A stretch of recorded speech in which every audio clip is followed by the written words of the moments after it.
நம்மளுடைய மருத்துவர் அன்புமணி அண்ணன் இருக்கார்ல, அவர் என்ன பண்ணார் தெரியுமா? கண்டிப்பாக தமிழ்நாட்டுக்குள்ள இருக்கிற கடைய நம்மளால மூட முடியாது. ஏன்னா அதற்கு நமக்கு அதிகாரம் கிடையாது. அதற்கு முதலமைச்சருக்கும் அங்க அமைச்சர்களுக்கு தான் அதிகாரம்.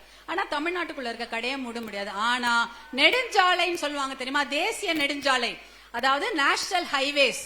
நேஷனல் ஹைவேஸ்ன்றது சென்ட்ரல், அதாவது அது டெல்லி கீழே வரும். என்ன பண்ணாங்க, சுப்ரீம் கோர்ட்ல போய் கேஸ் போட்டாங்க. எதுக்கு? நீ நேஷனல் ஹைவே, அதாவது தேசிய நெடுஞ்சாலைகள், காஷ்மீர்ல இருந்து கன்னியாகுமரி வரை இருக்கக்கூடிய தேசிய நெடுஞ்சாலைகள் இருக்கக்கூடிய ஒயின் ஷாப் எல்லாத்தையும் மூடுங்க அப்படின்னாங்க. ஏன் தெரியுமா? நெடுஞ்சாலையில ஒயின் ஷாப் இருந்தா என்ன பண்ணுவான், வண்டி ஓட்டிக்கிட்டே வருவான், போர் அடிச்சா அந்த இடத்துல நிறுத்தி ஒரு பாட்டில் வாங்கி ஒயின் ஷாப், ஒயினோ குடியோ பிராந்தியோ விஸ்கியோ இல்ல குவார்ட்டரோ வாங்கிட்டு குடிச்சிட்டு திருப்பி ஆக்சிடென்ட் பண்ணுவான். ரோடு போய் யார் மேலேயா மோதி அங்க அவன் உயிரும் போகும். பாவம் ஒண்ணுமே தெரியாம வண்டி ஓட்டுனராக பாருங்க, அவங்க உயிரும் போகும். அந்த சாலை விபத்துகளை தடுக்க வேண்டும் என்பதற்காகவே டெல்லியில போய் கேஸ் போட்டாங்க மருத்துவர் அன்புமணி அவர்கள். உங்க அண்ணன் தான் கேஸ் போட்டு தமிழ்நாட்டில் இருக்கக்கூடிய 3321 நெடுஞ்சாலை, தேசிய நெடுஞ்சாலை ஒயின் ஷாப்பை மூடினாங்க.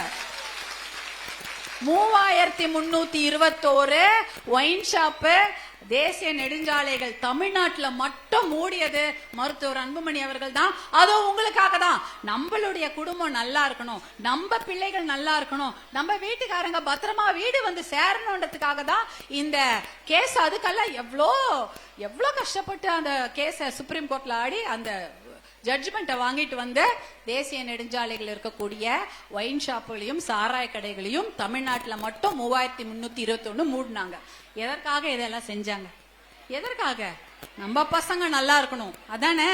அதுக்காக தான் இவ்வளவும் செஞ்சாங்க. அதே சமயம் உங்க எல்லாருக்கும் தெரியும், அண்ணன் கொண்டு வந்த திட்டங்கள் தெரியுமா உங்களுக்கு? தெரியுமா? என்ன நாயகர் சொல்லுவாங்க அவரை? 108 நாயகர் அப்படின்னு நீங்க எல்லாம் ஆசையா அவருக்கு பட்டம் கொடுத்தீங்க. 108 நாயகர். 108னா என்னது? தேங்காவா?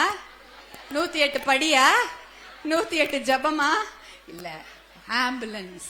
108 என்பது ஆம்புலன்ஸ். எதுக்கு கொண்டு வந்தது? 108 ஆம்புலன்ஸ் அவசரத்துக்கு ஊருக்கு வரும். 2004 அவர் அமைச்சரானாரு டெல்லியில. 2005 கிராமப்புற சுகாதார திட்டம் கொண்டு கிராமப்புற சுகாதார திட்டம், அந்த வார்த்தையை கேளுங்க, நகர்ப்புறம்லாம் இல்ல, கிராமப்புற சுகாதார திட்டம், நேஷனல் ரூரல் ஹெல்த் மிஷன், தேசிய கிராமப்புற சுகாதார திட்டம். கிராமத்துக்காக கொண்டு வந்த திட்டம் தான் அது.